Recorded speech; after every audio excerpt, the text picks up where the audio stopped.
बिस्मिल्लाहिर्रहमानिर्रहीम। मुझे एक ख्वाजा सरा की तरफ से मैसेज मौसूल हुआ।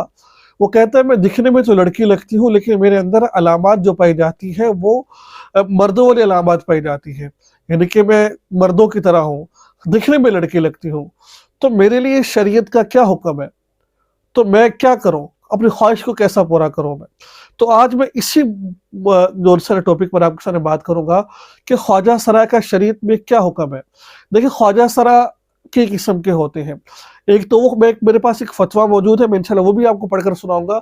मुकम्मल इस वीडियो में मैं आपको बात समझाने की कोशिश करूँगा, मुझे उम्मीद है कि आप बात समझ जाएँगे।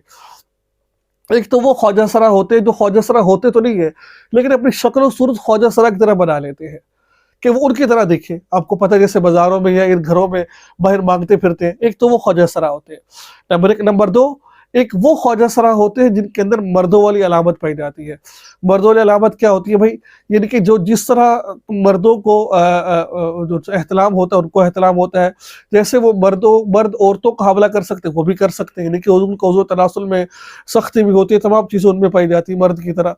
और वो पेशाब वगैरह मर्द की तरह करते हैं और फिर वो मर्द के हुक्म में होंगे, ठीक है? एक वो है जो ख्वाजा सरा औरतों के हुक्म में आते हैं, जिनके अंदर तमाम अलामात औरतों वाली पाई जाती है, तो वो औरतों के हक उसमें आएंगे, ठीक है? तो मर्दों का जो होगा वो मर्दों वाला हुक्म लागू हो जाएगा, औरतों वाला हुक्म लागू होगा।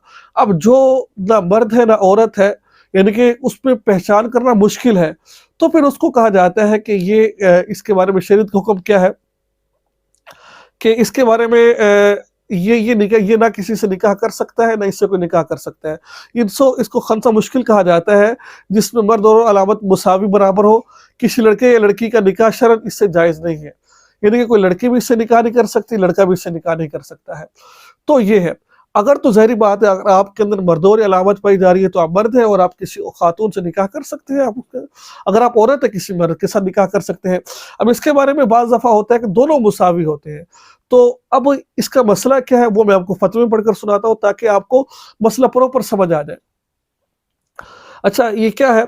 वाज़ेह रहे कि खंसा मुश्किल ये जो होता है ना खंसा, इसको अरबी ज़ुबान में कहते हैं, अरबी ज़ुबान में खंसा कहा जाता है और खुनसा कहा जाता है, और जो ये है जो हमारी ज़ुबान में ख्वाजा सरा कहा जाता है, ये खुनसा कहा जाता है उसको, ठीक है?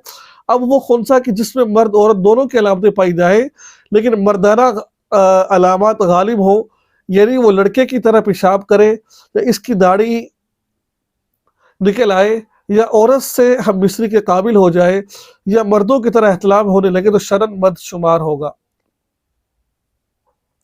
इसका किसी लड़की से निकाह जायज़ होगा।